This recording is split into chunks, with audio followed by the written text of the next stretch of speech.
Information dumping is trying to inform your audience of something just too much too soon to where it's noticeable.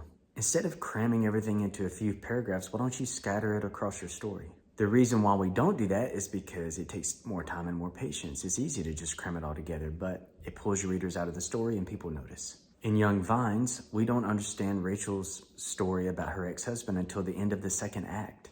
We know she was divorced at a young age because she married at a young age, she's scarred from it, and she's reluctant to enter another romantic relationship, mainly because her family needs her and the vineyard needs her attention. We only get this sense that something didn't go right, and now that's blocking and hindering her progression with Ryan Lockwood.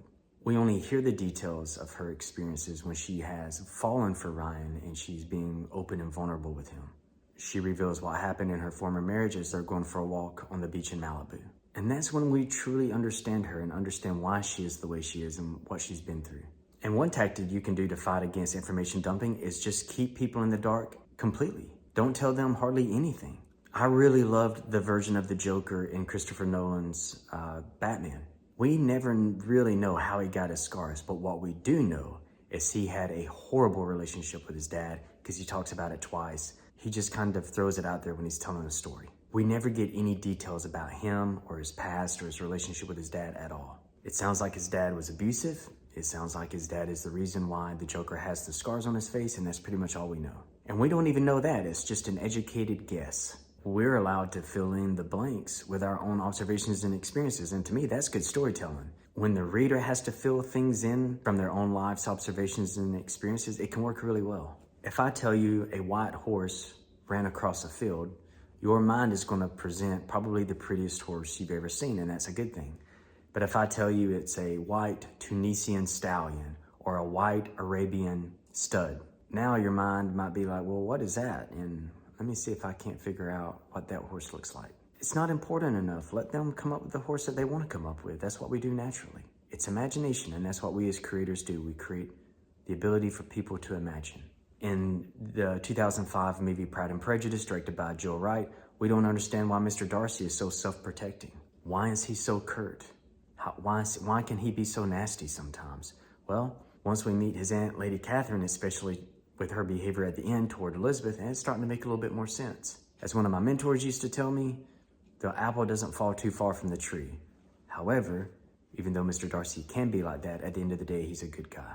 Another tactic you can do is have a character teach the other character what you want your audience to know.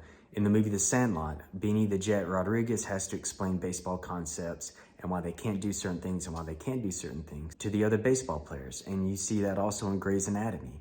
Nurses will teach things to each other, but really they're teaching the audience so the audience can keep up with the story. A character can also present a large corporation. In the show Yellowstone, Dan Jenkins represents big industry. The things he wants, the things he says, represents the executives from big corporations that want to mine the elements found in Yellowstone. Well, in those settings, Dan explains certain things to the main family, and it's really the writer's way of explaining things to us, the audience. If you're creating a fantasy world, there's really no sense in trying to explain things because we already know that we're existing in a different kind of world. If it's about witches, who cares how flying brooms work? They do, they just work. That's just part of it. You use a spell to make a flying broom fly.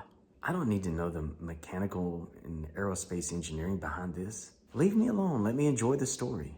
I grew up watching Star Wars and loved it, and when The Phantom Menace came out, I didn't like how they had Qui-Gon Jinn, I think that's how you pronounce his name, explain to little Anakin Skywalker how midichlorians work, or even the name midichlorians. I had watched Star Wars my entire life. I never asked that. I just knew that I was living in a different world. And so when he takes a knee and explains it to the kid, it pulled me out of the story. I remember consciously wishing that they hadn't done that when I watched the film the first time. In novels, I've seen people use information dumping because they were trying to make the 85,000 word quota. And here's what I mean by that. One of my friends was working in book marketing from the 1990s and the early 2000s. And his story was, there was this marketing research done where they turned people loose in a bookstore, and people thumbed through books, they touched them, they smelt them, held them in their hands, and they wanted to know which books did you feel connected to. Well, at the end of the day, it was books that they could hold in their hands that were about 85,000 words long. Suddenly, it becomes the industry standard to have every one of your books be 85,000 words long, even if it stinks. The book should only be 75,000 words. Yeah, but we need to put in a bunch of fillers because we need to make that 85,000 word quota.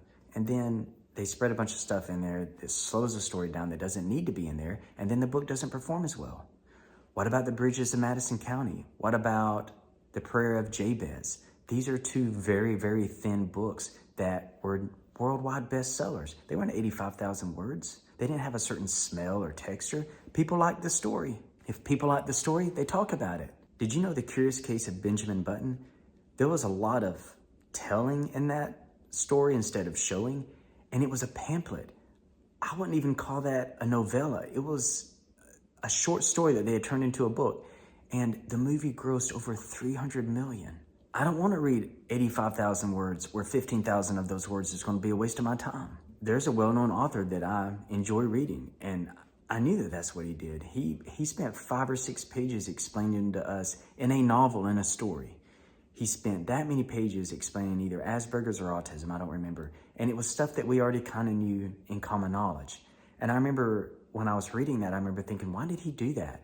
And then as time passed and I became more experienced and I look back, I think he was trying to make the 85,000 word quota because all of his books are the same size and they're 85,000 words. In my observations and experiences, the best writers write in thrift. Use the least amount of words possible to get your message across. Can you throw some extra words in there for the rhythm? Sure, Catcher in the Rye did that. It was excellent. One of the reasons why that book is so enjoyable to read is because of the rhythm. The Great Gatsby by F. Scott Fitzgerald is a very thin book, and it's taught in a lot of literature courses that he spent years going through that final draft over and over and over again, fine-tuning it, and what he was doing was he was cutting out any word that wasn't necessary, went into the trash can.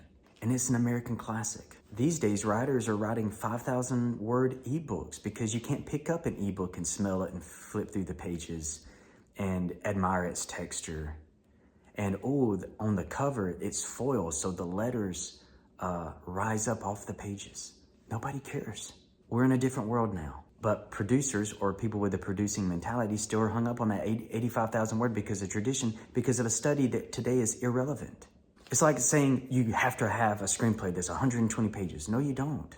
I've seen screenplays 100 pages long. But once you start recording them and you record this and that and the dialogue is different and the action sequences are different, it turns into an hour and a half to a 2 hour long movie. I think the movie Dear John was 90 pages long, so it doesn't have to be 120. The movie Gladiator with Russell Crowe, directed by Ridley Scott, they hadn't even finished writing the screenplay. They knew that they had a great story. They had a talented actor like Russell that could sell the movie, and they just started filming it with an incomplete script.